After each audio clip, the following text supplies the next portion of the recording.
Hello friends, आज की video में हम करेंगे एकदम एसएफएम की मस्त स्ट्रेटजी। तो चलिए इस वीडियो को पूरा देखना। और जो इस वीडियो को पूरा नहीं देखेगा उसको होगा बहुत बड़ा नुकसान, क्योंकि इस वीडियो में मैं आपको टाइम टेबल, रिवीजन वीडियोस का लिंक्स और साथ में अपनी स्ट्रेटजी के बारे में बताऊंगा। और जैसे मेरे आए थे 77, और साथ में मैं उसमें और इम्प्रूवमेंट कर दिया स्ट्रेटजी के बारे में। और साथ में मैंने कुछ यूट्यूब पे जो स्ट्रैटेजीज पड़ी हुई थी ऑलरेडी, जो जैसे अजय अग्रवाल सर ने स्ट्रैटेजी बताई थी, शिवम सिंघल सर ने स्ट्रैटेजी बताई थी, तो उन स्ट्रैटेजी की मदद से मैंने यहाँ पे एक सिंगल स्ट्रैटेजी बनाई है। ठीक है, तो ये वीडियो आपको बहुत काम करेगी। तो देखो, एसएफएम में मेरे 77 कैसे आए थे। मल्टीपल रिवीजन करा था मैंने, एक बुक फॉलो करी थी, फोकस करा था थ्योरी पे, और साथ में रिड्यूस करे थे क्वेश्चंस की लिस्ट को। मतलब क्वेश्चंस की लिस्ट को बहुत रिड्यूस कर दिया था मैंने। एक बुक ले रखी थी प्रैक्टिस मैनुअल ओल्ड कोर्स का। बट आपको क्या करना है, आपको लेटेस्ट स्टडी मटेरियल फॉलो करना है। ओल्ड कोर्स अब रेलेवेंट नहीं है, मैंने पहले अटैम्प्ट दिया था। ठीक है, मैं वो पुराना हो गया काफ़ी। ठीक है, नया स्टडी मेट फॉलो करना है आपको। तो मैंने क्या करा था, मेरी बुक थी उसमें, तो मैं जो भी क्वेश्चन बेकार होते थे मैं पूरा का पूरा कट कर देता था। फिर जब मतलब आगे ऐसे बढ़ता था, आगे सब्सिक्वेंट डिवीजन में उन क्वेश्चन को बिल्कुल इग्नोर कर देता था। तो आपको भी यही करना, और यही चीज़ प्रैक्टिकल सब्जेक्ट में करनी चाहिए। मैं इतनी तेज़ को बोल रहा हूँ, क्योंकि मैं इसलिए बोल रहा हूँ इतनी तेज़, क्योंकि लोग पूरी वीडियो को देखते नहीं और फटाफट निकल जाते हैं। ठीक है, और मुझे छोटी वीडियो बनानी है। अब क्या, लोगों को चैन तो है नहीं, बस क्या फटाफट वीडियो को पूरा भी नहीं देखेंगे और निकल जाएंगे। तो इसलिए मैं पूरा तेज तेज बोल रहा हूँ। ठीक है, सबसे पहले आपको स्टडी मैट फॉलो करना है। स्टडी मैट के अलावा प्रतीक जगाती सर की बुक अवेलेबल है फ्री ऑफ कॉस्ट। तो आप उनकी वेबसाइट से डाउनलोड करके वो यूज़ कर सकते हो, बिल्कुल same to same study mat के जैसी है। ठीक है, इम्पोर्ट अब प्रतीक जगाती सर की बुक में एक तो M T B R T B मिल जाता है चैप्टर के बाद, मतलब जैसे कि स्टडी मैट के क्वेश्चन खत्म हुए बाद, फिर उसके बाद M T P R T B मिल जाते हैं। वो वाले क्वेश्चन, मतलब M T P R T में वो वाले क्वेश्चन जो स्टडी मैट में नहीं थे, तो वो अलग से मतलब मिल जाता है आपको, तो वो बेटर रहता है। बट क्या, स्टडी मैट फॉलो करोगे तो उसमें ये अच्छा होता है कि स्टडी मैट में हमें एक अलग ही कॉन्फिडेंस आता है कि हमने स्टडी मैट कर लिया है। ठीक है, तो आप स्टडी मैट फॉलो कर लो, कोई दिक्कत नहीं है। स्टडी मैट के साथ प्लस लास्ट 3 अटैम्प्ट के, मतलब करंट अटैम्प्ट और 2 और अटैम्प्ट के R T B M T B कर लेना। पास्ट ईयर करने की जरूरत नहीं है, R T B M T B. ठीक है, R T B M T B. और फिर उसके बाद हम देखते हैं इंपॉर्टेंट क्वेश्चंस की लिस्ट। तो देखो, मैं कहता हूँ कि सारे के सारे क्वेश्चन करो फर्स्ट रिवीजन में। ठीक है, जब फर्स्ट रिवीजन करोगे तो सारे के सारे क्वेश्चन करना। फिर इससे क्या होगा, आपको कॉन्सेप्ट की क्लैरिटी मिलेगी। और फिर आपको क्या करना है, you can mark important question by following characteristic. Important question कैसे मार्क किए जाते हैं, देखो, इंपॉर्टेंट क्वेश्चन मतलब कि एक जैसे कि फर्स्ट कैरेक्टरिस्टिक है कॉन्सेप्ट की क्लैरिटी। अगर कोई कॉन्सेप्ट एक क्वेश्चन में समझाया हुआ है और बाकी क्वेश्चन में वो उस कॉन्सेप्ट के बारे में बताया नहीं गया, तो वो क्वेश्चन इंपॉर्टेंट हो जाता है, क्योंकि उससे हमारा एक कॉन्सेप्ट क्लियर हो रहा है। ठीक है, टिकी पॉइंट, अगर कोई किसी क्वेश्चन में टिकी पॉइंट है और बहुत सारे टिकी पॉइंट्स हैं, तो उस क्वेश्चन को इंपॉर्टेंट मार्क कर लो। मतलब पर एक बड़ा क्वेश्चन है उसमें एक ही टिकी पॉइंट है, तो आप क्या कर सकते हो, उस टिकी पॉइंट को आप लिख सकते हो अलग से चैप्टर में ही। एक पेपर ऐसे ऐड कर देना, मतलब एक पेपर ऐसे चिपका के उसमें लिख देना ट्रिकी पॉइंट्स। तो आपको क्या करना है, आपको पूरा क्वेश्चन सोल्व करने की जरूरत नहीं, आप खाली वो ट्रिकी पॉइंट करके जा सकते हो। रिमूव कर दो डुप्लीकेट क्वेश्चन, अगर कोई डुप्लीकेट क्वेश्चन है तो उनको रिमूव कर दो, बिल्कुल कट कर दो। फिर उसके बाद है, if you are unable to solve a question, तो वो भी इंपॉर्टेंट हो जाता है। बट अगर बिल्कुल भी सोल्व नहीं हो पा रहा कोई क्वेश्चन, जैसे कि मान लो ब्लैक स्कॉल्स मॉडल नाम का कुछ है ना, वो आपसे बिल्कुल भी सोल्व नहीं हो पा रहा, तो फिर इतना रिस्क लेना पड़ेगा। थोड़ा सा रिस्क ले लो, कोई नहीं, चलता है। एक काम करना, लास्ट डे के लिए उसे लिख के रख दो, लास्ट डे पे करना है इस क्वेश्चन को। लास्ट डे पे करके चले जाना, बिल्कुल रट्टा रट्टा मार लेना, और लास्ट डे पे रट्टा मार लेना। ठीक है, पर अभी मत करना। ठीक है, एक दो क्वेश्चन के लिए उन्हें लिख लेना कि ये क्वेश्चन मुझे लास्ट डे पे करना, और लास्ट डे पे रट्टा मार के चले जाना उन क्वेश्चन को। ठीक है, तो ज़्यादा दिमाग पे जोर मत डालना। अगर एक दो क्वेश्चन नहीं आ रहे हैं तो एक दो क्वेश्चन है स्टडी मैट में, वो आते नहीं है। ठीक है, कोई दिक्कत नहीं है, मतलब हमें नहीं आते हैं क्वेश्चन में, वहाँ पे आ भी सकता है। ठीक है, तो वहाँ पे आ सकता है। ठीक है, अब रिवीजन कैसे करना है, रिवीजन 5 बार रिवीजन करना है, पर 3 टाइम हैंड रिटन प्रैक्टिस करनी है।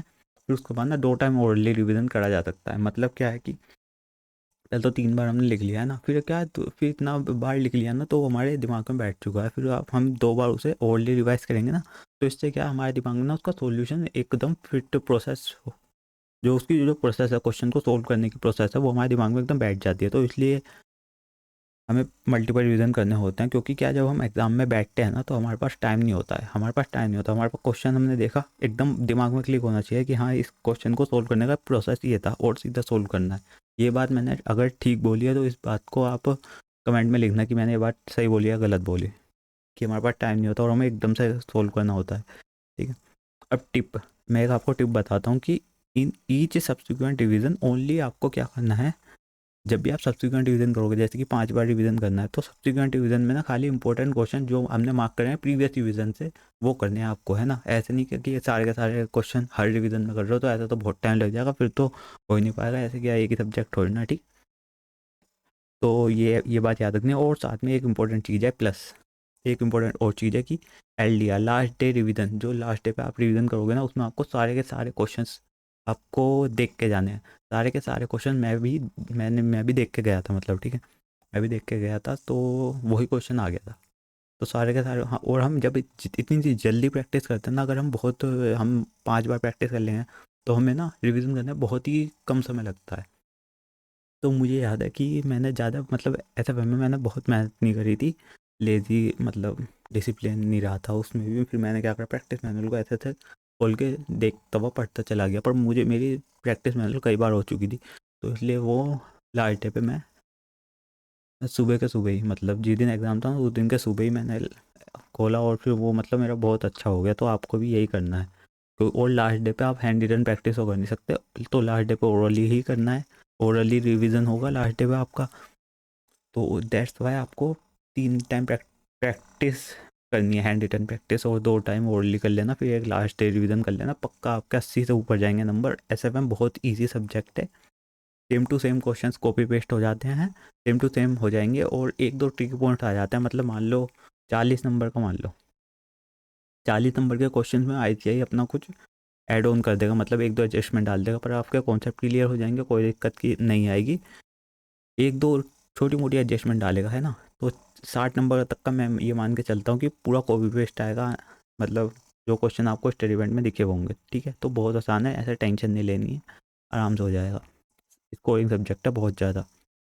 स्ट्रैटेजी क्या है, स्ट्रैटेजी सिंपल है, मैंने आपको एक टाइम टेबल दिया हुआ है नीचे, अभी वो मिल जाएगा आपको। फिर टाइम टेबल फॉलो करो, रिवीजन वीडियो देखो, क्वेश्चंस करो, शॉर्ट नोट्स बनाओ फॉर्मूलाज के, और साथ में ना फॉर्मूलाज कौन से इंपॉर्टेंट है जो क्वेश्चन में आस्क किए गए हैं, जो क्वेश्चन में आस्क किए गए हैं फॉर्मूलाज वो इंपॉर्टेंट है, जो आपको मतलब याद करने में ये दिक्कत होती है, जिन्हें याद करने में दिक्कत होती है उनके नोट्स बना लो, बहुत आसान, बहुत बढ़िया रहता है। नोट्स बनाने से भी हमारा एक रीज़न हो जाता है, तो ज़रूर बना लेना नोट्स को। फिर आप क्या करना, मेरा एक टेलीग्राम चैनल है मोटिवेशन फॉर सीके से, ज़रूर ज्वाइन कर लेना। इसमें क्या डेली आपको मोटिवेशन कुछ चीज़ें मिलती रहती हैं आपको मोटिवेशन से रिलेटेड, तो आप इंस्पायर होते रहते हो।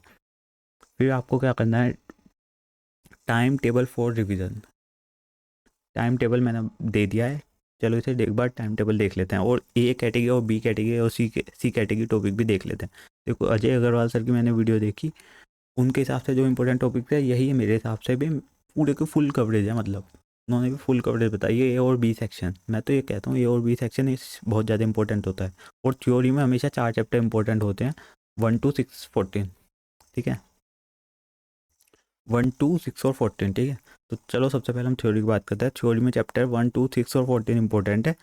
सारे के सारे क्वेश्चन जो स्टडी मैट में दे रखे हैं ना, स्टडी मैट में एक तो क्वेश्चंस, और वो जो स्टडी मैट में जो थ्योरी गिवन है इन चैप्टर्स की 1 to 6 और 14 की, इसमें ना जो पॉइंट्स वाइज गिवन है, जो पॉइंट्स की फॉर्म में गिवन है ना, वो बहुत इंपॉर्टेंट हो जाता है, मोस्ट इंपॉर्टेंट है। और साथ में पैराग्राफ वाले भी इंपॉर्टेंट हैं थ्योरी, बट क्या है वो मोस्ट इंपॉर्टेंट है जो पॉइंट वाली, क्योंकि वो एकदम आई थे उन्हें पूछता है, ठीक है, क्योंकि वो एकदम क्वेश्चन पूछने में आसान होता है, एग्जामिनर को चेक करने में आसान होता है, तो दैट्स वाई वो क्वेश्चन पूछे जाते हैं। अब हम देखो, ये मैंने आपको टाइम टेबल दिया हुआ है, इसमें आपको इंपॉर्टेंट क्वेश्चंस की लिस्ट आपको खुद से बनानी है। मैंने आपको बताया इंपॉर्टेंट क्वेश्चन की लिस्ट आपको कैसे बनानी है, खुद से एक फर्स्ट टाइम में सारे रिविजन और बाकी सारा आपको करना है, ठीक है। तो डे 1 पे आप ये करोगे, डे 1 और 2 पे सिक्योरिटी वैल्यूएशन और बॉन्ड करना है आपको, ठीक है, डे 1 और 2 पे। सेकंड, फिर थर्ड डे पे आपको म्यूचुअल फंड करना है। अब ये मैंने ना ये आपको लग रहा होगा कि यार इतने आसान टारगेट दे दिया 1 और 2 पे, नहीं, आपको ना ये जो टारगेट मैंने दिया है ना, ये 15 डेज का टारगेट है, 15 डेज का टारगेट है, 3 डेज का मैंने बफर दिया हुआ है, 3 डेज का मैंने बफर दिया हुआ है इसमें, है ना। मतलब आपका क्या हो गया, 3 डेज का बफर है, और साथ में क्या करना है आपको, अगर आप, हाँ, अगर आपको ये खाली SFM कर रहे हो, अगर आप खाली SFM ही करोगे तो आपको 8 दिन लगाने इस चीज़ में, बट अगर आप एक थ्योरी सब्जेक्ट करोगे, थ्योरी सब्जेक्ट आपको जरूर करना चाहिए, ये मैं आपको रिकमेंड करूँगा। एसएफएम के साथ एक थ्योरी सब्जेक्ट पकड़ो, और वो पकड़ो ऑडिट। ऑडिट पकड़ लो एसएफएम के साथ, और सुबह एसएफएम करो, शाम को ऑडिट करो। क्योंकि सुबह एसएफएम करना है इसलिए जो मतलब रिकमेंड करूँगा, क्योंकि एसएफएम एक प्रैक्टिकल सब्जेक्ट है, तो उसे हम हैंड रिटन प्रैक्टिस करेंगे, तो हाथ से लिखेंगे तो हाथ में आपको वो हो जाएगा, क्या कहते हैं, आपको दर्द होगा और आपको आलस सा आएगा, है ना। जब आप हैंड रिटन प्रैक्टिस करोगे तो दैट्स वाई से आपको सुबह करना है। फिर जब आप थक जाओगे तो आराम से ऑडिट की वीडियो चला के बैठ जाना, और ऑडिट आपको रट्टे मारना उसके, ठीक है, वो तो रट्टे मारनी है आपको ऑडिट के, आप रट्टे मारना ऑडिट के। और 15 डेज़ में आपको ये काम करना है, 15 डेज़ में एसएफएम और ऑडिट कंप्लीट करना है। दैट्स वाई ये ऊपर जो टाइम टेबल है 15 डेज़ का है। बट अगर आप खाली एसएफएम करोगे तो आपको 8 दिन में कवर कर लेना है, ये जो ऊपर का टाइम टेबल मैंने आपको दिया हुआ है, ठीक है। और एक चीज़ और बता देता हूँ, बहुत सही सी है कि देखो ये सारे चैप्टर तो हैं इंपॉर्टेंट, इसमें क्या करना है ना, देखो इसमें से ये मैंने चैप्टर, ये जो सारे चैप्टर्स हैं ना, ये हैं बहुत ईजी, बहुत मतलब ईजी है। इसमें कुछ ज़्यादा दिमाग नहीं लगाना होता, बहुत आसान है। पर ये जो 4x और डेरिवेटिव है ये थोड़े से मुश्किल नहीं है, थोड़ा सा पर दिमाग लगाना है, ईजी है, मस्त ईजी, सब ईजी है, ठीक है। 4x तो मुझे भी थोड़ा सा दिक्कत आई थी, पर कोई नहीं, ईजी है, था ईजी समझना है तभी ईजी बन पाता है ये। 4x डेरिवेटिव भी ईजी है, पर 4x में क्या है, थोड़ा सा वो कॉन्ट्रैक्ट वाले में ना थोड़ा सा हो जाता है। बट क्या है, 4x भी सही में ईजी है, मल्टीपल डिवीजन करेंगे हम, कर देंगे, ठीक है। नाउ इन्हीं सब्सिक्वेंट डिवीजन मैंने आपको बताया कि इंपॉर्टेंट क्वेश्चंस करने हैं, वो मैंने आपको ऊपर भी बता दिया था। अब ये रिवीजन वीडियोस के मैंने यहाँ पे लिंक्स दिए गिवन है, ठीक है। प्रतीक जगाती सर की आप वीडियो देख सकते हो, इनकी वीडियोस के साथ क्वेश्चंस भी हुए हुए हैं, ठीक है। अजय अग्रवाल सर की वीडियोस अवेलेबल है, इनकी वीडियोस के साथ आपको नोट्स मिल जाएंगे इनके, वो कॉन्सेप्ट के नोट्स हैं। पर कॉन्सेप्ट के नोट्स इतने ज़्यादा काम नहीं आएंगे, आप खुद से बस सीधा क्वेश्चन सोल्व करो एसएफएम में, तो यही है, मैं तो ये कहूँगा क्वेश्चन सोल्व कर लो एसएफएम में, ठीक है। क्वेश्चन सोल्व करो, क्वेश्चन सोल्व करना बहुत ही इंपॉर्टेंट होता है, ठीक है। पवन सर, पवन सर के भी अवेलेबल है, पवन सर की एक डेरिवेटिव की क्लास भी अवेलेबल है, तो आप इसका फ़ायदा उठा सकते हो। फुल क्लास अवेलेबल है, 10 घंटे की, 10 घंटे की है, मतलब उससे भी ज़्यादा ही होगी शायद, ठीक है। तो ये भी आप देख सकते हो, अगर आपको डेरिवेटिव नहीं आता है तो आप यहाँ से देख सकते हो, ठीक है। अब इम्पोर्टेंट क्वेश्चंस के लिए स्टडी मैट से यहाँ पे गिवन है। तो फ्रेंड्स, एसएफएम आपको करना है, और एसएफएम में आपको बहुत अच्छे नंबर लाने हैं। और ये जो है ना, एक और लास्ट चीज़ बताता हूँ, जब आप इसका 3 बार रिवीजन कर लोगे ना, जब आप ये 3 बार हैंड रिटन प्रैक्टिस कर लोगे, तो आपको यहाँ पे मार्क करना है कि फर्स्ट डिवीज़न हो गया, सेकंड डिवीज़न हो गया, थर्ड डिवीज़न हो गया, है ना, मार्क करना है। फिर जब आपका तीनों रिवीजन हो जाएगा ना, तो आप अपना हमारे ग्रुप में इसे सेंड करना, इसका क्लिक करना, इसको मतलब इसकी पिक्चर क्लिक करके इस टेबल की हमारे ग्रुप में सेंड करना। और आप क्या करना है, एक और काम करना कि इस टाइम टेबल को आपको प्रिंट आउट करवा के अपने वॉल पे चिपका देना, ताकि आपको ये हमेशा रिमाइंड करता रहे कि हमें ये कंप्लीट करना है, ठीक है। तो friends, have a nice day. इस वीडियो में बस इतना ही, मिलते हैं अगली वीडियो में। और मतलब पढ़ते रहो, है ना, पढ़ते रहो, और बस मोटिवेशन के लिए हमारा टेलीग्राम चैनल ज्वाइन कर लो, ठीक है जी। बाय।